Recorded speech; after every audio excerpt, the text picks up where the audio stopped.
Bom, nós vamos agora falar sobre o que acontece no mercado como um todo, expectativas em relação ao dólar, expectativas em relação às commodities agrícolas, né, principalmente a soja, que está oscilando do lado negativo nesse momento. Nós vamos às notícias ao mercado de commodities com o Maurício Bellinello.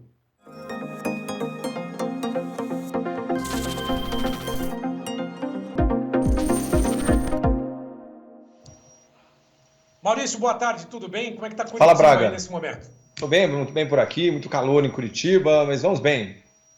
E esse mercado como um todo aí, nós temos o dólar nesse momento em queda, a soja também apresentando queda. Diante desse cenário, o que o produtor pode fazer? Só observar, porque o clima ainda tem algumas surpresas, né, que não foram reveladas, né, incertezas ainda, não?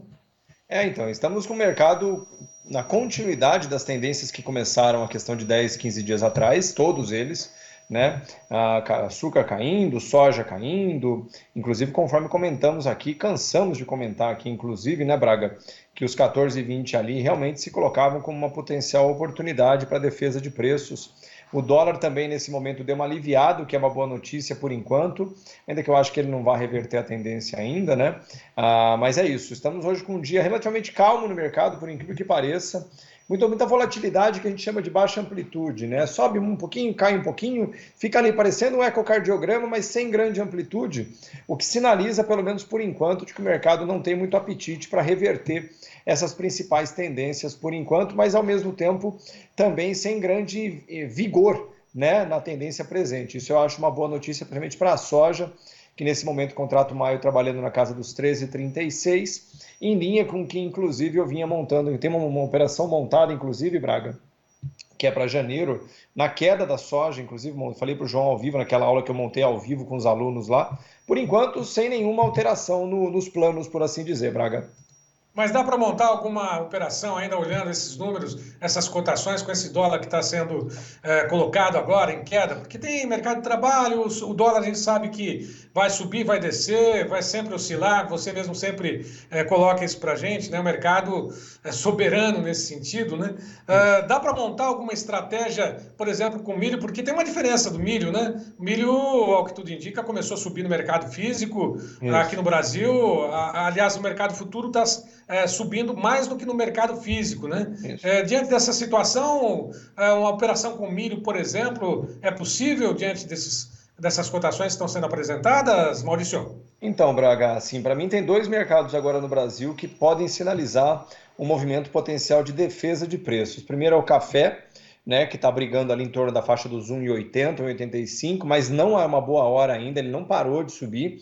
E o milho Campinas, como você mesmo comentou, vindo da casa dos R$ 60, nesse momento já acima dos 70, né? E isso é uma boa notícia, mas também subindo, Braga. São as duas commodities no Brasil que eu tenho acompanhado mais de perto, buscando defesa de preços, né? Uma que eu estava nos últimos dias, mas agora eu dei uma acalmada, por assim dizer, é o boi gordo, né? A nossa referência na B3 agora para o contrato janeiro, que é o que eu tenho acompanhado mais, nessa faixa dos 251 também, tentando parar de subir por enquanto, mas é isso. Soja, por enquanto, nada a fazer, porque nós já caímos, ou seja, a faixa de defesa era quase US$ 1 acima do que nós temos agora, né? Então passou o ponto ideal. Claro que você pode defender, sempre pode, mas certamente defender US$ 1 depois da queda, no mínimo te coloca numa posição mais desfavorável.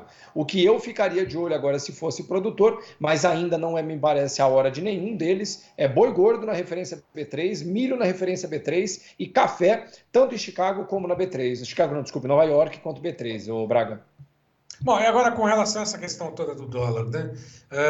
Você tem traçado também, tem feito posições, estratégias a favor da queda ou a favor da alta? Como é que está a expectativa nesse sentido? Então, Braga, nesse momento o dólar me parece mais favorável para a alta, né? Então, assim, dificilmente eu monto uma defesa a favor da alta, né? Porque normalmente Uhum. a favor da alta a gente está de cara para o vento. O que significa isso? O agricultor médio, tudo que ele vende é basicamente dolarizado, né? Soja é dolarizada, trigo é dolarizado, café é dolarizado, o milho Campinas, por mais que não seja dolarizado, a gente compete com o milho do hemisfério norte dos Estados Unidos, portanto, a gente tem uma relação indireta com o dólar.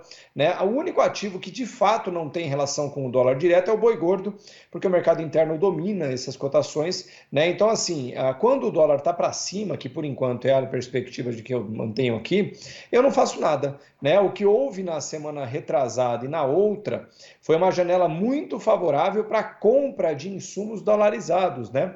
Principalmente fertilizantes e químicos, porque como os fertilizantes caíram demais, né, todos eles, MAP, DAP, ureia, KCL, e o dólar também estava em mínimas, era uma janela muito favorável para isso, e os químicos também, a maioria deles, glifosato, tantos outros, caíram demais. Nesse momento, eu agora aguardo o dólar, das duas uma, ou ele vai perder esse fundo dos 4,85, que eu pelo menos por enquanto não acredito que vai acontecer, ou ele vai seguir a caminhada da alta, que é o que por enquanto está no meu cenário, e tão breve ele pare de subir, a gente monta uma defesa a favor da queda. Nesse momento, para ser bem sincero, e inclusive, como depois de amanhã tem o relatório do USDA, né, o relatório mensal, que finalmente deve começar a dar maior atenção para a safra brasileira, e que inclusive agora a discussão principal é em quanto eles vão cortar a nossa produção de soja, principalmente, né, Braga? Eu estou sendo muito sincero, entre hoje à tarde e segunda-feira eu não vou fazer muita coisa,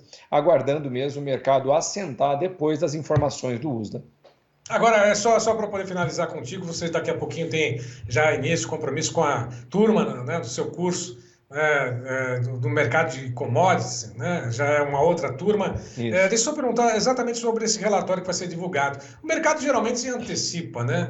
O mercado geralmente chega um pouco antes, talvez faça um ajuste pequeno no dia da divulgação ou após, porque geralmente é feita a divulgação, então logo fecha o mercado, né, de Chicago, salvo engano, um ou outro antes, né? Mas o mercado já está posicionando, já está precificado, está antecipando aquilo que deve trazer nesse relatório, que não deve trazer grandes novidades ou trazer uma grande novidade com relação à safra menor aqui no Brasil. Não, eu não acho que vai ter. O relatório do USDA, chamado WASDE, WASDE, ele é um relatório atrasado, por assim dizer. Por que eu digo atrasado, né? Porque quem importa nesse mercado mesmo, né, Braga, ele não espera o relatório do USDA. Por exemplo, os grandes compradores, Cargill, Bunge, ADM, Cofco, Dreyfus e tantos outros, vocês que são agricultores, quantas vezes o carrinho da Cargill, o carrinho da ADM foi aí passear na sua casa, tomar um café para saber como é que está indo a safra, né? O que eu quero dizer com isso? Esses grandes compradores que movimentam às vezes centenas de bilhões de dólares, eles não vão esperar o relatório do USDA, eles geram seus próprios dados. E, portanto, quando sai o relatório, a gente fala que os grandes operadores ajustam posições. O que isso quer dizer? Ninguém espera uma revolução nos dados do USDA, até porque as pessoas já sabem como está a situação. Quem já sabe? O seu analista de preferência? O Zezinho, o seu vizinho que manja tudo? Não! Os compradores desse mercado, eles já sabem que o Mato Grosso vai cortar a produção esse ano, já é um relatório do IMEA, inclusive, que saiu anteontem, já mostra isso. Então, eu não espero nenhuma revolução nos dados. Agora, a discussão é uma discussão meramente retórica, Braga. Eles vão cortar a produção em 5 milhões, em 4 milhões, em 7 milhões de toneladas. Isso é meramente retórica. Por quê? Porque todo mundo sabe, eu como doutor, eu nunca plantei um pé de soja na minha vida e sei, né? O que vai determinar o tamanho da quebra da safra brasileira a partir de agora é as chuvas de dezembro e janeiro, que vem a partir dos próximos 10, 15 dias até o meio de janeiro, porque é o que a gente chama da chuva do enchimento dos grãos. Por enquanto, ninguém sabe o que vai acontecer nessas chuvas, se elas virão, se não virão, qual a intensidade, e, portanto, o relatório do USDA agora também não é capaz de dizer se vai chover ou não.